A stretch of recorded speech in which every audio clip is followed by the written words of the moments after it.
Oke guys, di video ini gue akan share 3 cara ampuh untuk melatih ikan kalian untuk tidak lagi makan makanan hidup.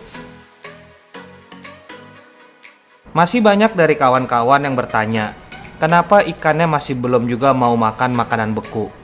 Walaupun mereka udah melakukan ini itu.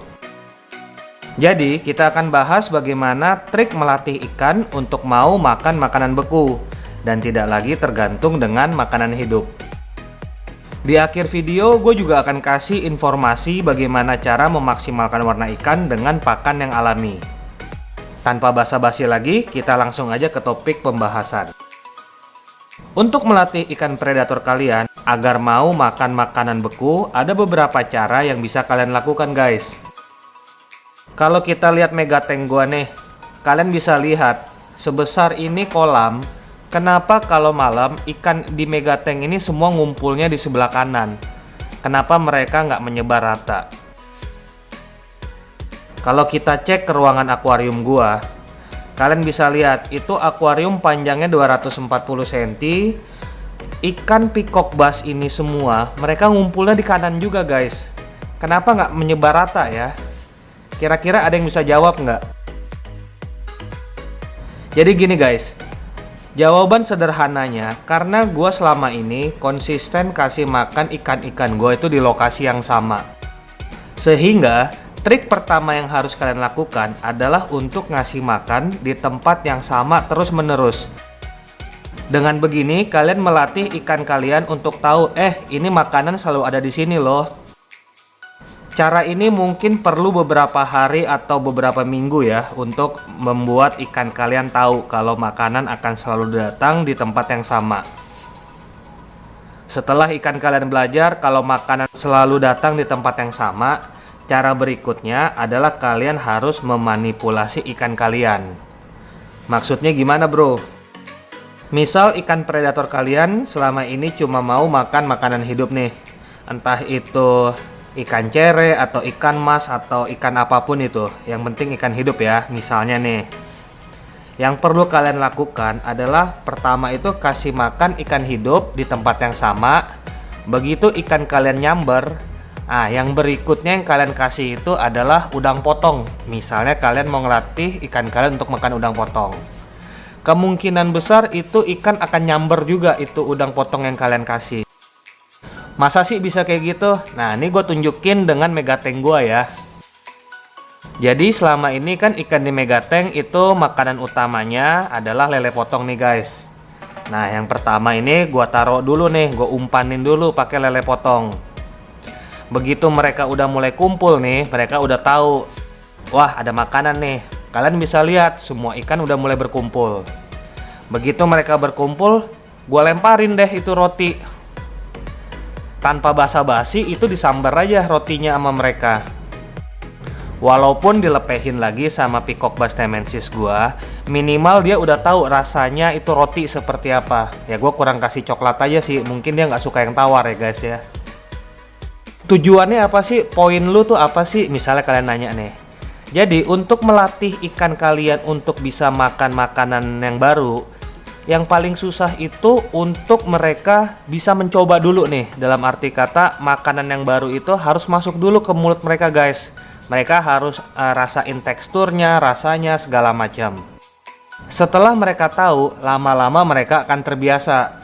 Jadi kebayang ya guys ya yang gue maksud seperti apa. Jadi sekali lagi gue ulang, triknya itu kalian kasih makan yang biasa kalian kasih makan. Begitu mereka udah tahu ini ada makanan sebentar lagi datang lagi, yang makanan kedua itu yang kalian lempar adalah makanan yang kalian mau ikan kalian makan. Misalnya udang potong atau ikan potong atau apapun itu. Walaupun mereka lepehin ya nggak apa-apa, semua itu ada prosesnya. Yang kedua itu dengan cara memuasakan ikan kalian. Pada prinsipnya ikan yang udah kelaparan banget nih guys, itu biasanya mereka akan makan apa aja. Jadi kuncinya itu buat mereka sangat lapar. Tapi kalau ikan kalian masih kecil nih guys, misalnya masih 15 cm atau 10 cm, mungkin ya kalian mau tunggu dulu mereka sampai size 15-20, baru kalian mau latih mereka untuk makan makanan beku.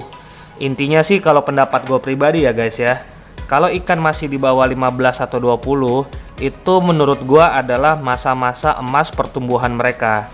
Jadi yang kalian pusingin itu gimana cara nge-push mereka makan dulu. Untuk mengganti pola makan mereka, mungkin kalian ya sabar-sabar dikit lah ya.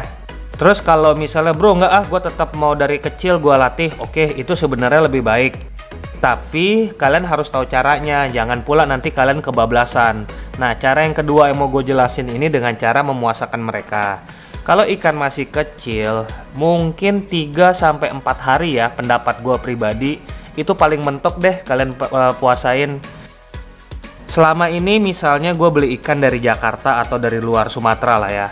Rata-rata ikan yang dikirim itu walaupun dia size-nya 15 cm atau 20 cm, ikan itu biasanya dipuasain dulu sekitar 2 hari atau 3 hari. Nah, jadi kalau untuk pengiriman aja 2-3 hari dipuasain aman, jadi itulah logika gua. Berdasarkan pengalaman gua, ya 2-3 hari itu batas aman bro. Tapi kalau di atas itu gua nggak bisa rekomendasi ya. Makanya tadi gue bilang kalau ikan kalian masih kecil ya paling mentok 3-4 hari kalian puasain. Di atas itu ya sebaiknya jangan. Nah, untuk trik dengan cara memuasakan mereka, ya kan tadi gue bilang tuh, intinya ikan yang lapar akan makan apa aja. Jadi buat mereka lapar. Setelah 3-4 hari kalian puasain, terus kalian coba kasih makan udang potong. Misalnya kalian kan mau kasih atau mau melatih mereka dengan udang potong nih. Kalian kasih udang potong. Kalau masih dilepehin, ya mungkin kalian mau kasih makan dulu nih ikan kalian dengan makanan yang biasa mereka makan. Misalnya selama ini makan ikan cere, ya udah kalian kasih dulu ikan cere selama 2-3 hari ke depan. Setelah itu proses ini diulang lagi. Misalnya kalian punya ikan lain nih, misalnya kalian ngekomtank ikan kalian atau nge-community tank ikan kalian. Misalnya kalian punya ikan peacock bass, terus ada ikan arwana, ikan oscar dan lain-lain. Misalnya nih, terus yang misalnya nggak mau makan arwana contoh, tapi ikan oscar kalian udah mau makan udang potong, peacock bass udah mau. Biasanya ikan arwana kalian ini akan lebih cepat belajar kalau udang itu adalah makanan. Jadi dengan memiliki tank match atau teman dari ikan kalian yang bandel ini nih, yang lagi kalian ajarin untuk makan makanan beku, itu dia semestinya akan jauh lebih cepat untuk mengetahui kalau udang adalah makanan. Jadi mempunyai tank match yang sudah makan makanan beku itu sangat membantu prosesnya guys. Kalau kawan-kawan udah ikutin channel gua dan tonton video-video gua sebelumnya, pasti kawan-kawan udah nggak asing lagi nih gua ngomongin udang rebon, udang rebon, udang rebon. Mungkin udah bosan kali dengarnya ya. Ada alasan kenapa gua sangat suka dengan udang rebon guys. Jadi gini, di kulit udang itu ada 2 zat yang disebut astaxanthin dan carotenoids. Intinya yang kalian harus tahu, 2 zat ini membantu untuk memaksimalkan warna ikan hias. Baik itu ikan arwana, ikan lohan, peacock bass, oscar, dan lain-lainnya. Kalau kalian kasih makan ikan kalian dengan udang pasar, kan biasanya kulitnya itu kalian buang ya. Soalnya kan kulitnya itu cukup keras. Kalau kalian paksain ke ikan kalian, pengalaman gue pribadi itu, kulit udang itu akan dilepehin juga sih sama ikan kalian. Dan kalau kalian kasih kepalanya, itu malah resiko guys. Soalnya itu kan keras banget dan tajam ya. Sedangkan kalau kalian kasih ikan kalian itu dengan udang rebon, itu kan otomatis mereka makan sampai kepalanya, kulitnya, semuanya itu dimakan, nggak ada yang bersisa.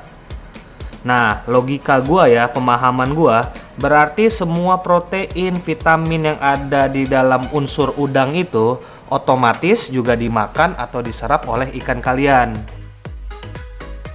Nah ini guys, gue tunjukin beberapa hasil research mengenai astaxanthin dan carotenoids. Apa fungsinya untuk ikan hias. Ini berdasarkan hasil ilmiah ya. Jadi bukan kata si A, kata si B, kata si C. Kalau kalian mau mendapatkan asupan carotenoids, caranya itu dengan menggatlot jangkrik atau ulat Jerman yang akan kalian kasih ke ikan predator kalian. Maksudnya gimana sih? Nah, jadi gue jelasin sedikit nih guys. Berdasarkan hasil research, Wortel dan ubi itu kaya akan carotenoids. Dengan kalian kasih makan jangkrik atau ulat Jerman dengan wortel atau ubi, begitu kalian kasih makan itu ulat Jerman atau jangkrik ke ikan arwana kalian lah contohnya ya, atau peacock bass atau apapun itu, otomatis apapun yang tadi dia makan itu akan ikut terserap oleh ikan kalian. Jadi proses itulah yang kita sebut sebagai gut load. Banyak yang tanya, bang itu kok ikan bisa seger-seger banget ya, warnanya bagus ya. Kalau warna sih sebenarnya balik lagi sih guys, kalau warna yang paling menentukan itu adalah genetiknya. Kalau gua selama ini nggak terlalu peduli ya, yang penting lu maksimalkan aja perawatan lu, ikan lu akan berterima kasih ke lu kok. Dalam arti kata dia berterima kasih dengan cara menunjukkan warna yang terbaiknya untuk kalian nikmati guys. Oke guys, jadi bagi kawan-kawan yang baru bergabung di channel ini, jangan lupa untuk klik tombol subscribe. Nah, bagi kawan-kawan yang lain, jangan lupa ya guys untuk like, share, dan komen video ini. See you guys in my next video. Bye-bye.